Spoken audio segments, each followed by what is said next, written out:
All right, let's jump right in. What we're looking at today isn't just a single story. Nope, we're going to take apart a classic, powerful setup you've probably seen before: a man, his dog, and a wilderness that is actively trying to kill them. It's a formula, really, and we're going to see what makes it tick. And boom, this is how it always kicks off. A choice so simple, so raw. There's no time for who or why. The story just drops you right in. Three little words, and you know everything you need to know. The stakes are life and death.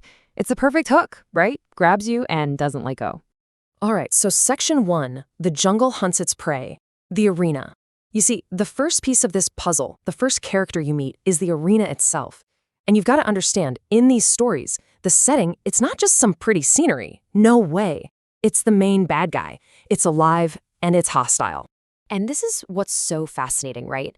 Across all the different versions of this story, the jungle is treated like a person. It's not just a place, it's a character. It's alive and hunting them. You get these descriptions of it twisting, breathing, whispering threats. So it's not just that there are dangers in the jungle itself is the danger. That suffocating silence. It's like it's watching, waiting. It even feels like it's helping the predator, blocking their escape routes, laying traps. It's a thinking, feeling enemy. Okay, section 2, the serpent's relentless attack, the predator. So, if the jungle is the main villain, it needs a weapon, right? And what a weapon it is. The jungle unleashes this predator that's so much more than just an animal. It's built up to be this mythic monster, a killing machine perfectly suited for this environment. So let's look at what makes it so terrifying. First off, its size. It's just massive. That word comes up over and over. It's a giant. From the second you see it, you know a fair fight is totally off the table. It's a classic David versus Goliath situation right from the get-go. And it's not just big, it's relentless. I mean, it just does not stop. They're running through mud, jumping over logs. It doesn't matter. It never gets tired. And just when you think, okay, maybe the river will save them, nope. The snake just follows them right in. And sometimes it's even faster in the water. You just can't outrun this thing. Okay, and here's where it gets really scary. This thing is intelligent. It's not just some dumb animal acting on instinct. There's a line in one story that literally says, it's circled, cutting off escape. Thinking. Thinking. Can you imagine? And in another version, it's like it's commanding other snakes, using them to corner the heroes. That takes it to a whole new level, from a beast to a brilliant, terrifying hunter. But this is probably the most chilling part of all. It's vengeful. This isn't just a hunt for a meal. Think about this. In one of the stories, our guys actually escape, but the snake comes back for them. The story says this wasn't a random attack. This was revenge. The snake remembers. It holds a grudge. All of a sudden, this isn't just about survival. It's personal. All right, section 3, the shepherd's unbreakable loyalty, the protector. So you've got a killer jungle and a vengeful genius monster. Who's going to be the hero here? Well, what's so cool about this formula is that it's almost never the man.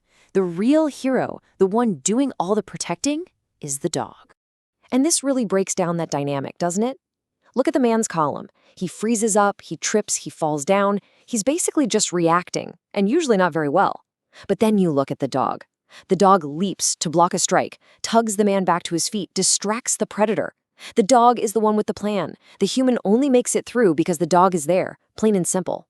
And it's not just a one-off thing. The dog's actions follow this pattern, almost like a protocol. Step 1, he senses the danger before the human does, with that low growl.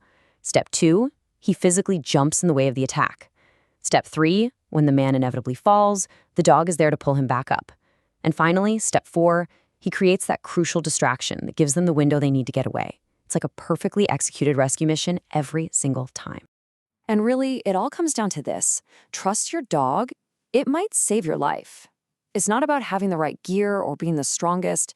The ultimate survival tool in these stories, it's that bond. It's trusting your partner. That's the only way they stand a chance against, well, everything. Okay, section 4, the gauntlet of green hell, the escalation. So you think, okay, they have each other. They can do this. But of course, it's not that easy. That bond is about to get pushed to its absolute limit because the threat isn't just one giant snake anymore. No, the entire jungle seems to rise up against them. The chase turns into this deadly obstacle course. I mean, just look at this. It's a coordinated attack. It's not just one problem at a time. You've got tangled roots specifically there to trip them, vines that feel like they're grabbing and clawing, hidden pits on the path, even swarms of insects. And that river they were running to for safety, turns out it's the biggest trap of all. Yeah, that river, that's where things go from bad to impossible.